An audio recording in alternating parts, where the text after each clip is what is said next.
Somebody watching our stuff right now is going to be inspired to do something like that, and they can take it to a whole other level. I hope so. I think the best way to describe it now is like almost like being a recruiter, recruiting talent. My objective walking out of that interview was to ensure that I asked the questions that I know the community wants to hear asked, right? Wow, that's not the answer I was expecting. You actually got me genuinely laughing right now. Is $1,000 in one card worth more than $1,000 in 20 cards? Man, that's tough. It depends on what's your play.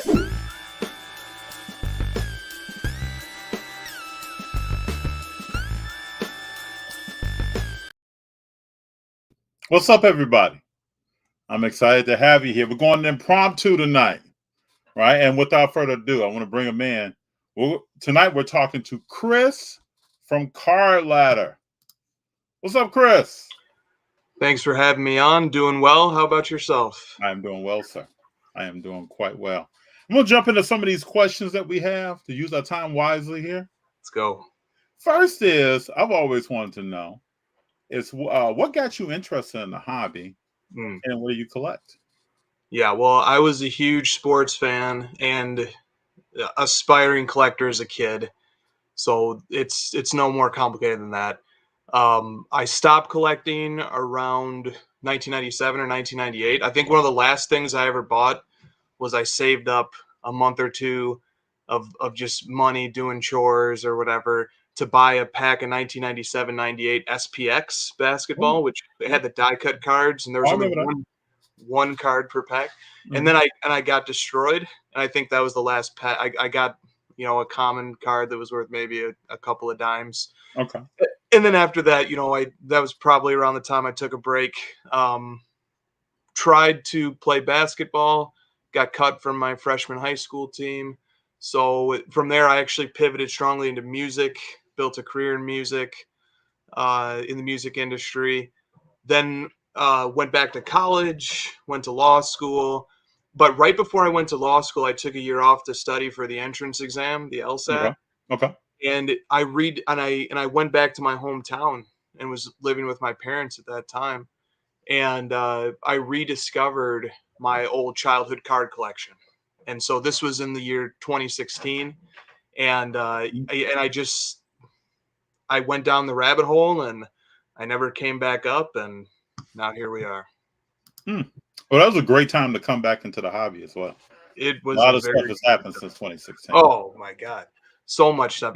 Stuff was really starting to pick. I mean, I'm 35 and but I guess then I was about 29 or 30 or so. And that was a time when I think a lot of guys and girls my age were rediscovering the hobby or rediscovering other childhood hobbies for one reason or another. And so I don't think it's a coincidence that the number of people in the hobby kind of was going up pretty consistently from, 2014, 15, 16, 17, all the way to today. I think it has something to do with the age and kind of people who collected as kids coming back to it around that time. Oh, I can understand. So let me jump into this question because I know some people probably want to know. I know you did a recent podcast on Card Ladder where you talked about content on YouTube or content in general in the hobby.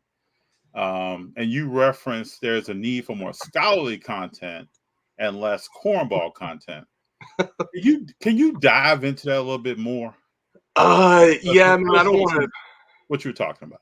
I ruffled some feathers when I said that, and I probably owe some people some apologies who may have thought it was aimed at them and it wasn't. Look, I like content. Here's how I'll frame it. I like content that teaches me something or that makes me think about things critically or in a way that I'd never thought about them before. And I think the hobby could use a little more of that type of content. So, and look, I'm a stakeholder in the outcome of the hobby. I work in this industry. I collect. I spend every spare dollar on cards.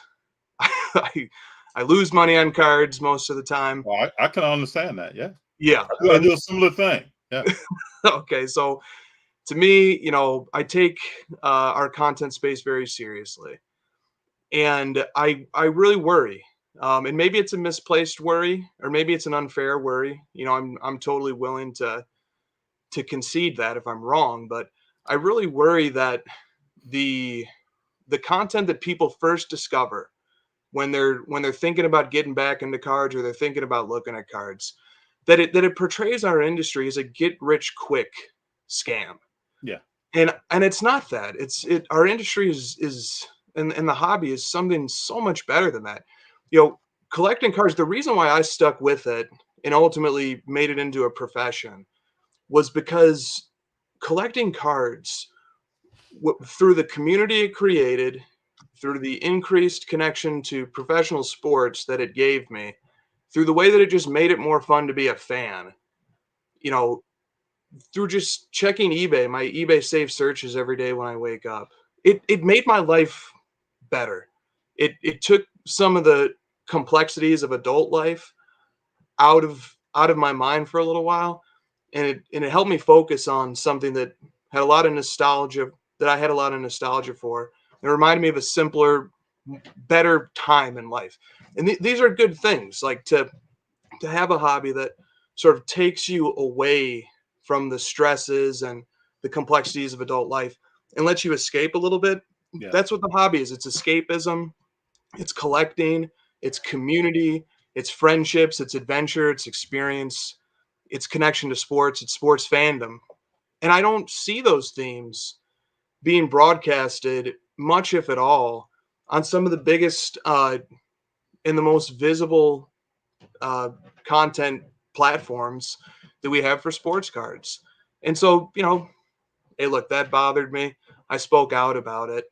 And, you know, I understand that I'm being critical.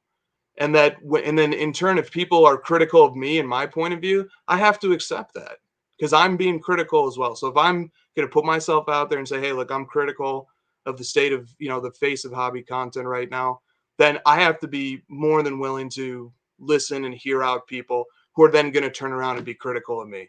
Understood. Yep. So I have two quick questions for you with that.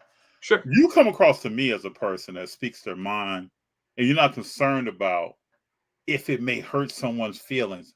I'm going to say what I need to say. Do you regret going on Sports Cards Anonymous and talking about this cornball content, things like that, and scholarly content? And there's no knock against Dakota. It's about at the time when it was said. And how do you feel about that? Well, look, I mean, I wanted to make a little noise. I didn't schedule that interview. He scheduled it with me, and so you know, for better or worse, I do just speak my mind. But I want to just challenge one thing though, which is that it does bother me if something I say, you know, somebody is offended by it or it hurts their feelings. You know, I don't want to do that. I don't want to offend people, but sometimes you can't have it both ways. You know, sometimes if you see something going on that doesn't seem quite right and you speak out about it, maybe not everybody's going to like it. Maybe not everybody's going to agree with it. But, you know, no, I really appreciate Dakota giving me the opportunity to expand on those comments. I really appreciate him giving Christina, you know, my business partner at Card Ladder, and obviously my fiance, giving her the opportunity to speak her mind as well. Look, you know, I think some good discussions have been had about what is the direction of hobby content, about how do we make hobby content that not only serves the collectors who are already here, who sometimes can be overlooked, but how do we make content also that is bringing in the right type of people? Because there's something to the idea that the energy that you put out and the type of thoughts and ideas that you put out is going to be reflected in the type of people that ultimately come into our audiences. And it's the unfortunate truth that there was a pretty decent number of people who came into the hobby and then left it over the last year or two, who didn't care about the community, who didn't care about cards, who didn't care about the longevity of our space, who didn't care about, you know, any of the stuff that I talked about fandom, about, you know, people just having fun and improving their life through collecting, and just having an outlet. Instead, you know, the sports cards were seen as a get rich quick scam. It was seen as a way to pump up, high quantity commodity cards, drive the markets up to, unsustainable levels like on Luca Prism based PSA 10s. Mm-hmm. And then when the market hits a crescendo, start leaking out their supply. And then you have collectors who, didn't know any better, who bought in when these markets were being artificially pumped up by some of these nefarious actors. And now here we are a year or two later, and they're holding the bag. And they didn't do anything wrong. They just heard from content creators, hey, a Luca Prism based PSA 10, that's the card you got to go get. Oh, it's at $2,000 today. It's only going up from here. You have to go buy that card. It's part of the top 5 cards that are going up. So go buy this card. Well, people listened, especially people who are new to the hobby and who just wanted to give it a shot. They listened, and now they got burned. And so now, with the benefit of hindsight, I think we have to say, what can we learn from that as content creators? That's where I'm coming from. So let me ask you this question too, because I've had this conversation with several people, where people will say that viewership kind of drives what kind of content is being created. If I create content that provokes thought or teaches, people really don't want to watch that. They want to watch things that, this is what people have told me. Yeah. They want to watch things that are more exciting, bigger value cards being talked about, or sales or trades going on. What do you think about that? Yeah, there's something to that. It's a fair observation. And it's part of something bigger than sports card culture. It's part of social media culture and influencer culture, that the algorithms are set up in such a way to promote content that sort of is more clickable by people who are more casually browsing. So I get it, and there's a lot of credence to that point of view, but I would counter that just by saying that I'm not saying somebody sells out if they just decide to make content for the views and that's it, but it's close to it.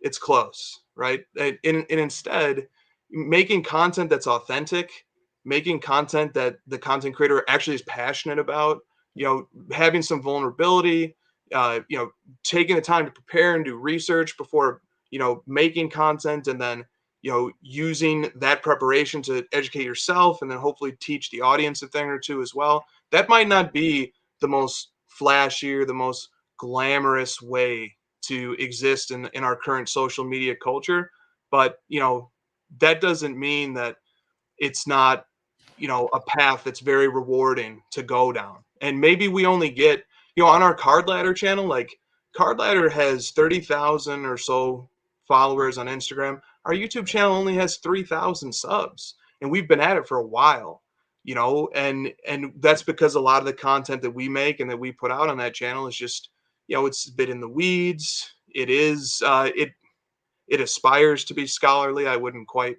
say that it reaches the level of scholarship per se, but we try, but I'll tell you this, to me, I find it quite satisfying and rewarding to know that maybe there's only a small pocket of people in the hobby who are genuinely interested in listening to that content, but I'm being true to myself and I'm making content that I really believe in and I think is important and valuable. And when I do hear from the pocket of audience that we have, those people feel the same way. And that's pretty rewarding. I understand. So let's jump into comps now. When Yes. I'm at shows and I'm talking to people, I hear comments about, well, I don't trust comps. Some things are not included. There could be a sale of the show that's not rolled up in the comps. Some of the comp data may have errors in it. All data may not be included. There may be more recent sales that aren't included in the comp data. What are your thoughts on when you hear people say a lot of these comps are not good? They're onto something, and that is such an overlooked part. And being once the owner of and now the head researcher at Card Ladder, this is something that is a delicate and important topic to me. I mean, every night for about 3 hours a night, myself and several other members of the research team work from about midnight till 3 in the morning. So like right now is the middle of the afternoon for me. Yes. But we work from about midnight till 3 in the morning, reviewing thousands of sales.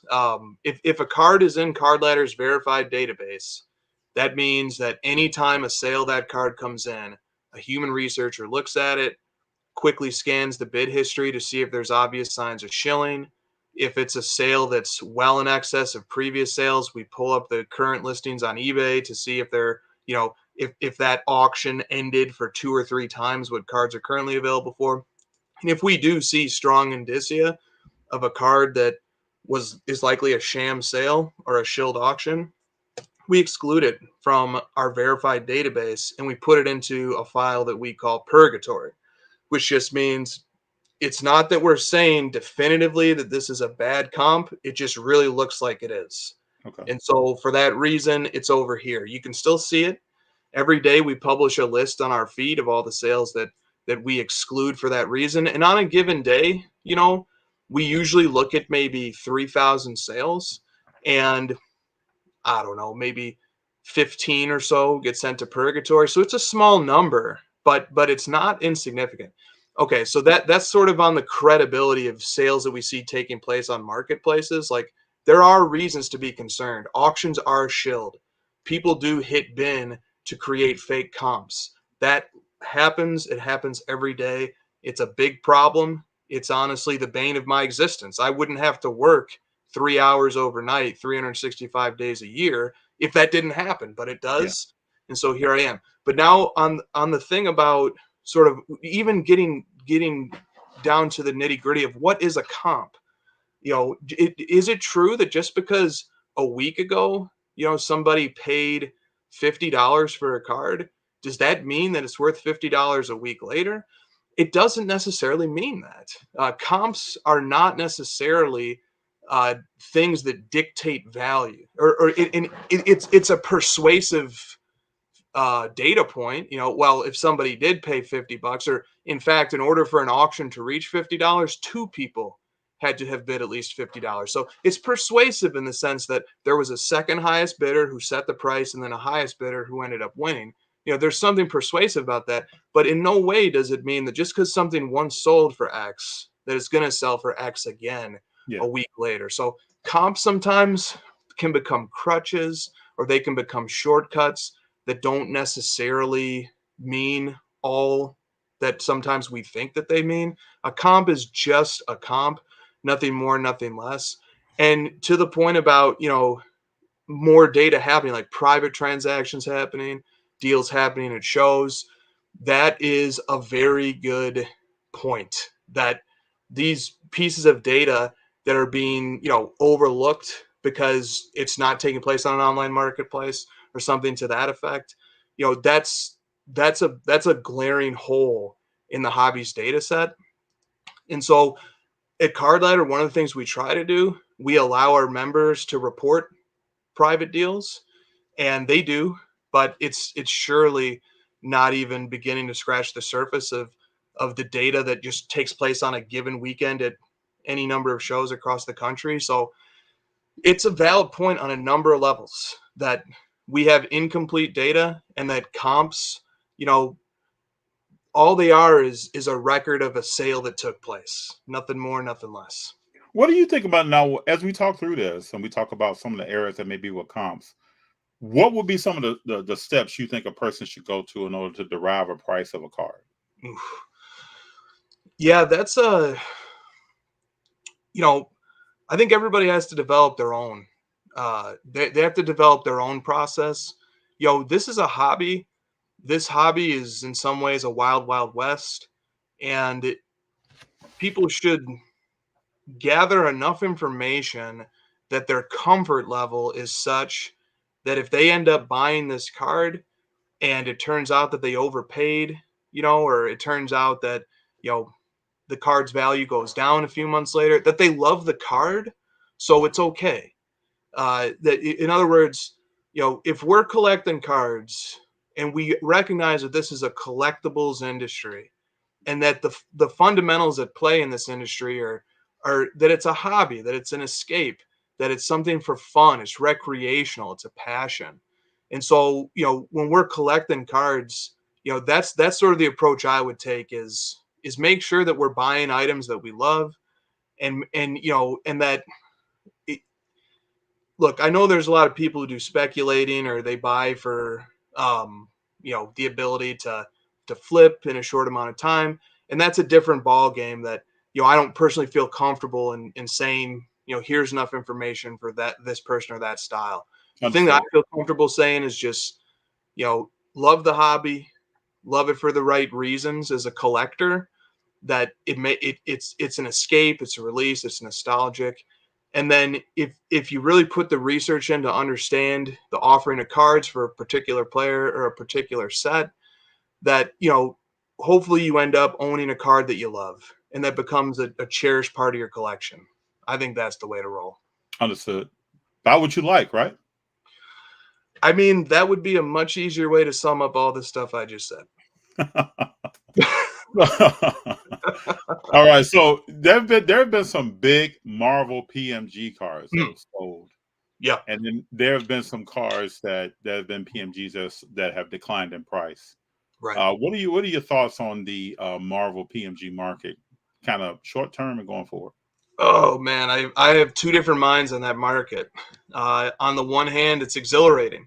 It's been, when Steve Aoki got involved in it, and you can, I don't want to say too many nice things about anybody that I don't know, because I don't know Steve, but watching him from afar, seems like the guy has the collector bug or the collector gene, to whereas he got, so excited about the Marvel PMG stuff that he just dove in and he starts building the sets and he's, going crazy with it.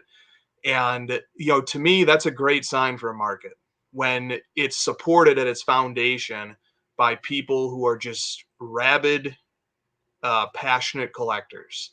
And so Steve sort of is the face of passionate Marvel PMG collecting. And so for that reason, that's a market, that just me as a guy sitting from afar observing it, I say, wow, that's something that speaks strongly to the fundamentals of that market long term.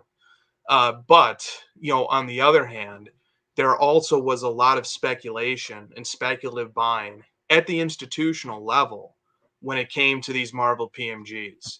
And so, entities were buying them up in bulk and then listing them for sale on different marketplaces. And it started to create, a weird supply and demand dynamic, because they would all show up on eBay. They'd all get bought up for all-time high after all-time high after all-time high. But then, they get graded, and then they just turn around and they're all getting sold quickly. And so that's very confusing. It's too high of a turnover. It's from that point of view, it doesn't feel like a market that's being supported by a strong collector base. Instead, it starts to feel like a very speculative market that's been run up and that's been hyped up and that's been pumped up. And so, there's a lot of sides to the Marvel PMG thing. But one last thing I'll say is that I know a handful of guys who just actually love those cards, and they really care about the long-term sustainability of that market. They don't want to be buying Marvel PMGs for 4 and 5 figures, and then 6 months from now, the value just plummets. They don't want that to happen. They're concerned about that. So, I think that there's good people collecting those cards, people who are not trying to mislead or manipulate the market, not people who are trying to do pump and dumps. And if you have enough good people collecting a card, compiling its collector base, then I think the long-term market fundamentals for those cards are pretty good. I agree with that. I know some Marvel card collectors that are real deal card collectors. Exactly. And they get excited. I've talked to several of them. Another question that I have is, what do you think about pump and dump? Oof. Do you think this is, you think it's real? You think it's something that people are kind of making up? Do you think there's an agenda out there on that? Oh, 100%. I've seen it happen. I've personally, over the Card Ladder's been around for almost 2 years. I've personally verified or sent to Purgatory 2.5 million sales. In 2 years. In 2 years. Okay, so that okay, that's just me personally. We have other researchers too. That's a data point right there now. Yeah. So I've seen stuff. I've seen some crazy, crazy stuff happen. You know, now like it's important to distinguish. Like we've got quite a few scandals in this hobby. We've got trimming, which was a big topic 3 years ago, and now Mhm. it's kind of becoming one again.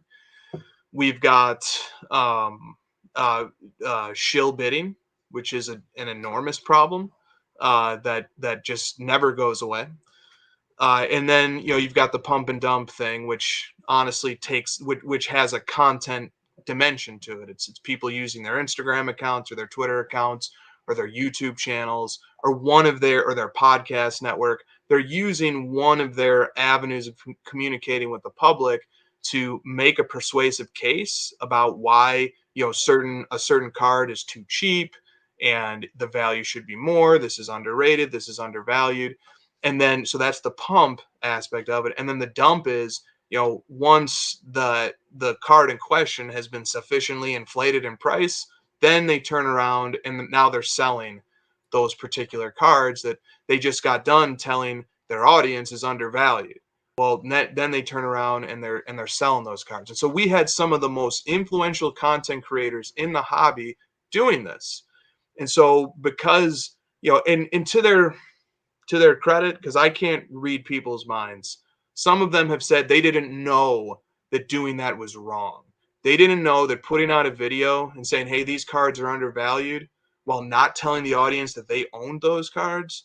And then when the value in those cards went up, they turned around and sold them. They said they didn't know that was wrong.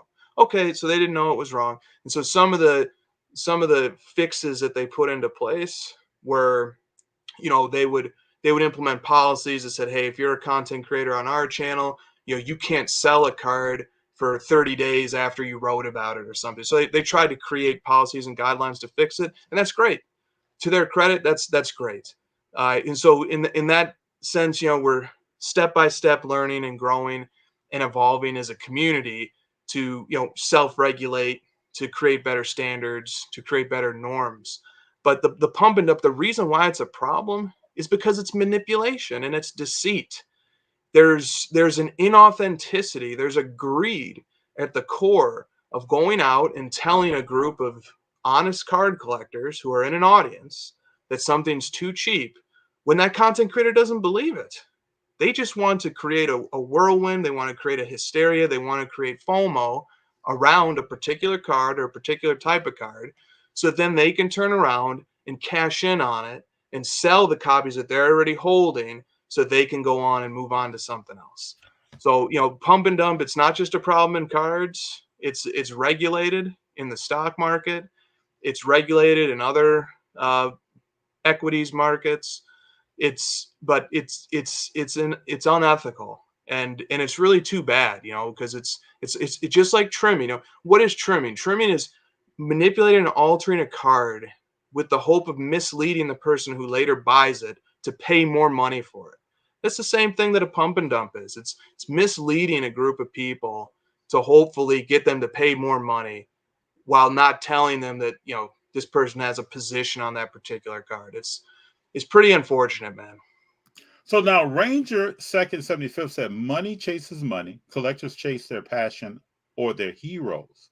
But I've also talked to people who have said that a real investor or someone really involved in cards that are putting dollars, serious dollars, into cards would never listen to a content creator on YouTube on where to put their money. What do you think about that? I think that's too strong. I think I do like a level of that. It makes me chuckle a bit, but I think that's a little. And honestly, like you could support that. You could say, look, I'm a content creator who puts out content on YouTube. I am. Every week, my business partner, my best friend Josh and I, we put out a weekly podcast. So I'm a content creator on YouTube as well. We don't tell people what to buy or what not to buy. We just talk about sort of the nature of collecting. We analyze markets. But I can see why somebody would say that, because there's almost an inherent conflict of interest in the sense of being a content creator, pushing out content, and then seeing it as something like an investment advice. That's a little tricky, okay? But I think that's too strong because I love some of the content creators on YouTube. I think there's some really smart and insightful people on YouTube. And look, if we want to talk investing for a second, some of the best investment content, in my opinion, is content that talks about the history of the hobby, content that talks about, things like pack odds, scarcity, things that talk about, the statistical achievements of all-time great players, stuff that, talks about all the different sort of nuances, getting into the weeds of different products and different sets, looking at data. People, that content gets tossed aside as, oh, this is boring, or this content is just for collectors. This isn't for the investor. But the irony of that is, this is a collectibles market, and the cards that are the most collectible, the cards that have the most appeal to those collectors who are always going to be here, who just love this hobby, those cards are built on some of the strongest markets that we have. And so in a roundabout way, cards that are the most collectible ultimately are also going to be some of the best investments. Would you recommend a buyer or seller to watch sports when they start making decisions on what they're going to buy and sell? Yeah, but the reason why is because watching sports, Matt of My Slabs was interviewed by Cardboard Chronicles like 3 or 4 years ago, and in his interview, he said, one of the most fun things about being a sports card dealer, or somebody who buys and sells and transacts in sports cards, is that your homework is to watch sports. Yep. You don't have to read earnings reports. This isn't stocks. You're not trying to hammer back coffee after coffee and get through the Wall Street Journal.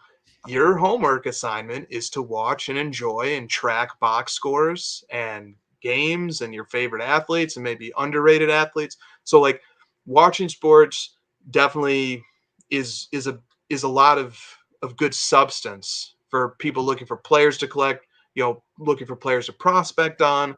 That's obviously like where the substance is at. That's good stuff. But the thing is too, is that you end up finding a player that's very promising, and then you become emotionally involved. And then, you start to really root for that player or that team. You get tied up in the outcomes of their games. Sometimes your judgment can get a little bit clouded. To me, that's fun.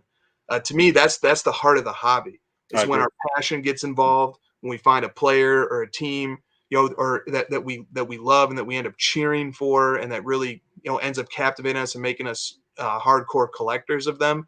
But it might not be the best investment, right? When if we're very passionate about a player, and then maybe the blinders come on a little bit, and we're not quite able to objectively see. Maybe we think that player's better than they actually are, or maybe we think they're worse because we're a harsh critic. So it's a mixed bag on that. But definitely for the enjoyment of collecting cards, watching sports and collecting cards, they go hand in hand. They each one makes the other better. So I hear people say sometimes, especially since the market has changed, that base cards are trash. No. What do you think of that? I think that's dead wrong. I think that some of the base card markets, unfortunately, were the victims of pump and dump schemes over the last year or two, which is very unfortunate. But I think base cards are essential. Base cards for me is where the nostalgia starts. I would open a couple packs on a birthday or on a holiday. And so what would I get out of those packs? It was 95% base cards and maybe an insert here or there, maybe a parallel if we're talking mid to late 90s here or there, but it was all about base cards. I love the base cards. I love building sets. I love turning them around and reading the caption on the back. I love looking at the statistics and trying to remember the statistics, memorize the statistics. The action shots that are on base cards can be iconic. Some of the most important cards in this hobby are base cards, whether it's the 52 Topps Mantle, whether it's the 86 Fleer Jordan, the 96. Speak on that, because a lot of people don't think of those as base cards. Oh, well, what else are they? Those are, look, this hobby, for a long period of time was strictly base cards. It wasn't until the 90s came along that we started getting the proliferation of inserts and parallels, which are great. I mean, the arrival and then proliferation of inserts and parallels was partially in response to the overproduction of base cards that occurred during the late 80s and the early 90s. And so manufacturers invented scarcity through serial numbering and through super short prints. They invented that as a way to preserve value and to let the customer or the collector trust that, yeah, maybe they're going to print 1 million base sets, maybe more, but they're also going to make these variations that we know for sure are very limited in supply. So like I love parallels. I collect parallels in particular. I love inserts too, but base cards and base sets is the origin of the hobby. It's the lifeblood of the hobby. Building sets is one of the most fun. It requires patience, it requires discipline, but it's one of the most fun things you can do in this hobby. And again, some of the most iconic cards in this hobby are in fact base cards. So we can't turn our back on base cards. Base cards are very important. And also a final thought on that, base cards is where we all begin. That's how we learn. That's how we start. Our entry point to the hobby is putting these base sets together. I say that all the time. To me, base cards is what every person that I know, I'm just going to speak on what I know, came into this hobby participating in and learning what cards are all about was through base. Well, exactly, man. And having to put together base sets, the most, we put together back when 2018 Prism Basketball was just a couple $100 a box. We put together a handful of sets of 2018 Prism Basketball. But Christina and I have been putting together sets, anytime we get, interested in a product, we want to put together the base set, whether it's 2015, 16 Donruss basketball, so on and so forth. And when you put together the base set, you learn about players who are included in that set who maybe you don't think about so much. And all of a sudden now new players are coming on my radar. I've got new different ways to think about and approach, the sport that I watch and love, which, basketball being my first and most favorite sport. So there's a lot, that's the problem with seeing sports cards as commodities rather than collectibles, is that we end up in these absurd places where, we slander the name of base cards. Put some respect on base cards. How about that? Put some respect on them, right? Yeah, exactly. I like that a lot. One other question I had for you here is that we have different groups of people in the hobby where they consider themselves flippers, investors, collectors. What do you think these different segments of the hobby, how do they each add value? They do each add value. So like I'm partial to the collector. When I was brought back into the hobby, hardcore collectors took me under their wing. They were my mentors. I really am biased in favor of the collector, and I love the collector's approach. That's always going to be the way that I approach the hobby. But I'm not, necessarily against investors or flippers or dealers. I'm not. They all serve important functions. So the function that the flipper serves, the flipper makes the flipper go, and same with the dealer. They go out and they find cards and they make them available to the market by prying them out of collections. And those cards would never become available if it wasn't for the flipper. And so the flipper helps to keep things in circulation. They help make sure that cards are available, that collectors can get them. And so as a collector, even though it can be frustrating because, flippers are in it for the money. They're trying to maximize the amount of profit they can make off of that card. That can be frustrating to a collector, but by the same token, that card probably wouldn't even be available if the dealer or the flipper didn't go out of their way to go find it and track it down. And so they serve a very important function in that regard. They help make things available. And they also help keep the market flowing, which is an underrated part. Like sometimes, man, if cards don't show up on the market for a year, 2 or 3 years, they can lose their momentum. They can fall off people's radar. And so that's sort of where I'll dovetail the investor into this. Is the investor to me is just kind of more of a long-term flipper. The investor is somebody who's looking to buy, highly desired cards and, hoard them, build a collection of them. But ultimately, they're not going to die with those cards. They're not going to pass those cards on to their kids. the investor ultimately wants to, see a certain X percentage return, and then they're going to sell them off. Well, the investor's just, helping to make cards available too. They're just doing it on a longer time horizons, but they serve the same function well. Ultimately, those cards that are with an investor, those are going to become available to the market again too. If it was all collectors, FD, these cards would get ripped. They'd get put in a shoebox Is that somewhere. the truth? Is that the and truth? we'd never see them again. Mm-hmm. So we and by the same token, the flipper and the investor needs the collector. They need end users. That's what the collector is. The collector is the end user. The collector, the train stops with them. Final call. Once that card is with the collector, chances are it ain't never being seen again. And so ultimately, we need end users to justify the values. But it's a symbiotic relationship. And I'm happy that you're giving your feedback, because I've told people. I just want to say something on flippers right quick. A flippers get a lot of people come at flippers. People talk about how flippers are destroying the hobby, driving car prices up, really doing a lot of bad things. And I've said other times, and I want to say here today, that I have respect for people who are flipping cars, because it's not easy to do. And I worked a sales job before that was mostly commission. So I understand the hustle. That's why when I see these guys out and these young ladies out at shows, I have respect for them, because I understand the grind that it takes to continue to be on, have the energy, get out, travel, move cars around. I also see the benefits, right? I have some cars in my collection now that usually don't show up in LA, but they showed up in LA because certain people came to LA, brought the cars here. So it's good to get your feedback on what you think about that, because there are not a lot of good things said about people who flip cars. Yeah, that's the truth. Look, and it's hard to feel too bad for flippers, because they make a bunch of money and they do really well. They do really well. But yeah, we can say that. We can definitely say that they're an important part of this ecosystem, and if they weren't, they wouldn't be able to flourish. What would you suggest for someone that's new, that wants to get started collecting, flipping, investing, buying, selling, whatever it may be? What are some steps you think those people you would suggest to them?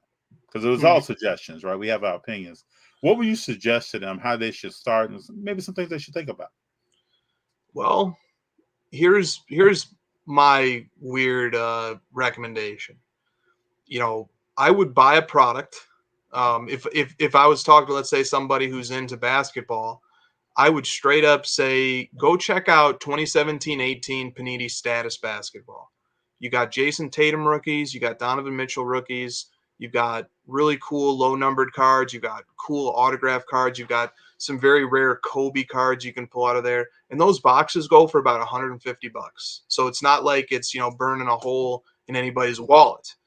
So go, if you think you might like basketball cards, go check out this product, this 2017-18 Status, and then open the product, enjoy the experience, go on Cardboard Connection, read about how the product is configured, about all the different things you can pull, and then see what you actually do pull, and see what the discrepancy is there. And then once you've pulled this product and you've opened up this product, okay, that's step one of the experience. Now, you've opened up a box of something. That's an important part of the collector introduction. That's an important part of the experience. Now, here's a different part of the experience. Now, take every card that you pulled out of that box, take all of them, and go to eBay and sell them.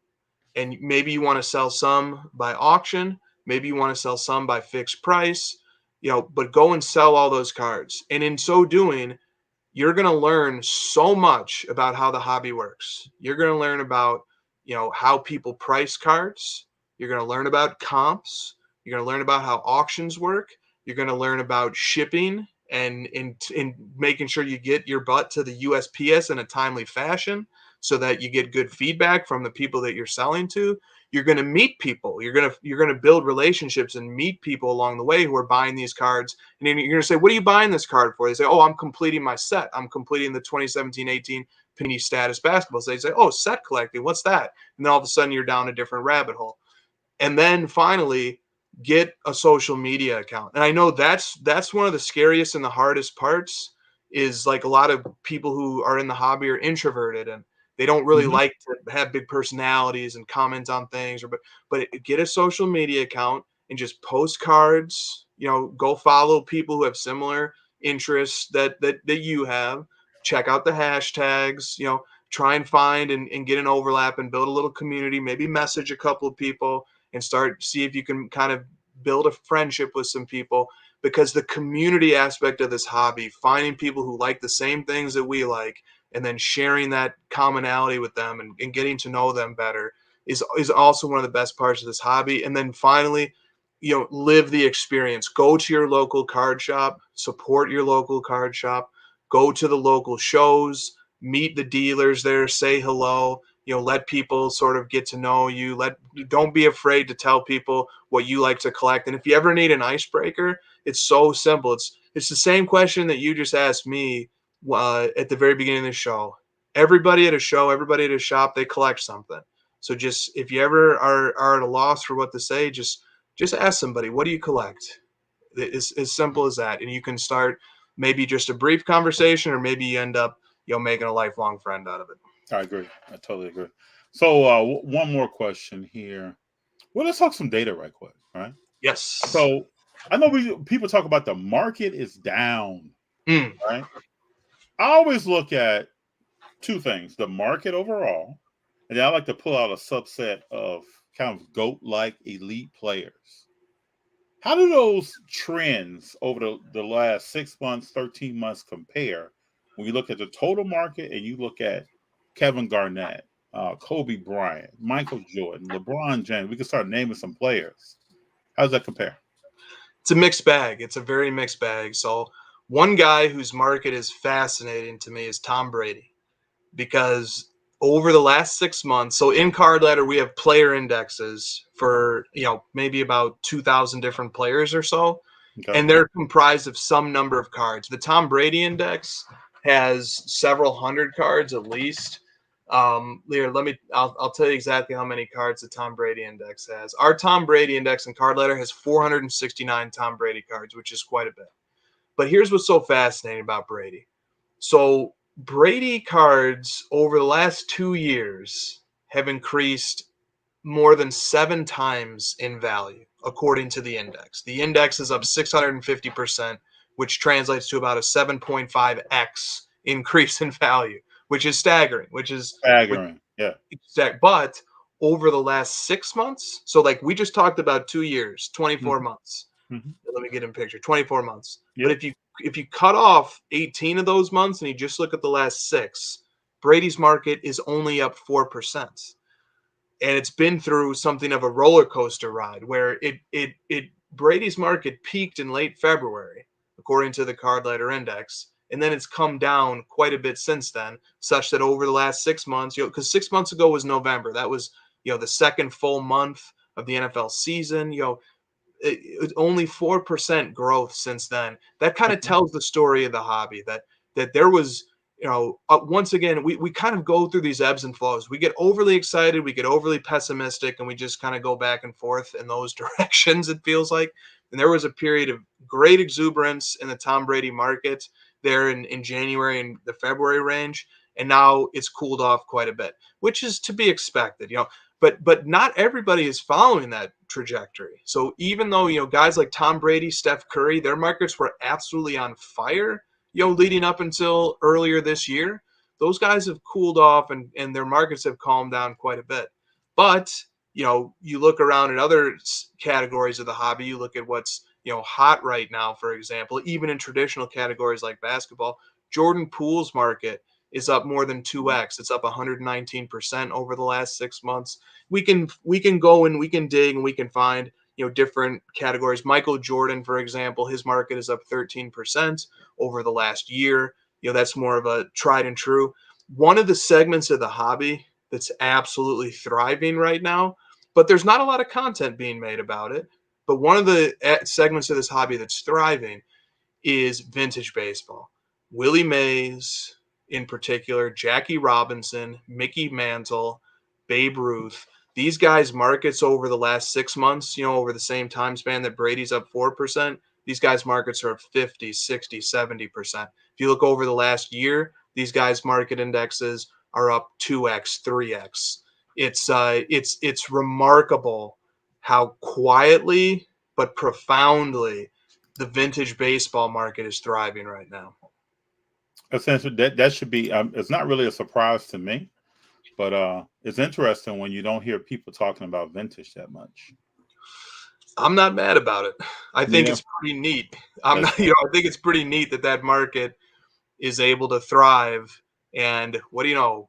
Maybe not but a handful of pieces of content have ever discussed it. Mm-hmm. Well, Chris, I want to respect your time, man. I appreciate you being. This won't be the first time. Oh, I hope not. I really, we met at the Mint Collective. It was great to meet you. I know you're on the way to 5,000.